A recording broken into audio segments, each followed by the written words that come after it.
এটা আমার শ্বশুর সমন্দির ফার্ম, গোট কাউ ফার্ম। যেখানে এতগুলো গরু আছে দেখেন আপনারা, যে এখানে এতগুলো গরু পুষে।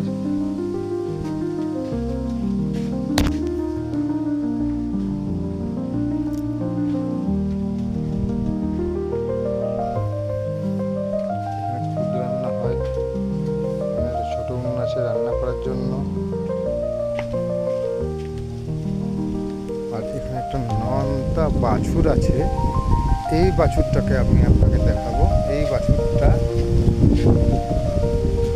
মা জন্ম দিয়ে মরে গেছে, এ খায় কিন্তু এর তাও হাড় বেরিয়ে যাচ্ছে, কিন্তু একে কী খাওয়ালে বাঁচানো যায় বুঝতে পারছি না। প্রচুর ভিটামিন খেয়েছে, এই খেয়েছে সেই খেয়েছে, তাও ওর কিছুতেই কিছু হচ্ছে না। ভালো করে শোয় না, পিছনের ঠ্যাং একটা সরু হয়ে গেছে। যদি কারোর কাছে কিছু ইয়ে থাকে বাঁচানোর জন্য, সবাই বলছে, যারা দুধ দুয়াতে আসে ওরা বলছে যে এই বাচ্চাটা বাঁচবে না, এই শীতে মরে যাবে। তো এটাই আমাদের কাছে চ্যালেঞ্জ, যে একে বাঁচিয়ে রাখার। যদি কারোর কিছু অপশান থাকে আমাদের দিয়ে।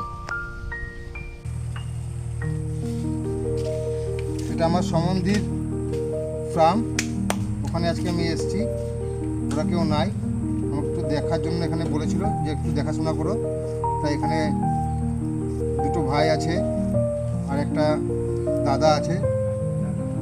তাই আমি বললাম তোমরা কি খাবা, তাই একটু বিরিয়ানি করে খাওয়াচ্ছি। তো গোটা পাতায় ওরা বিরিয়ানি খাবে, বিরিয়ানিও রেডি। আমি একটু স্যালাডটা কেটে দিই।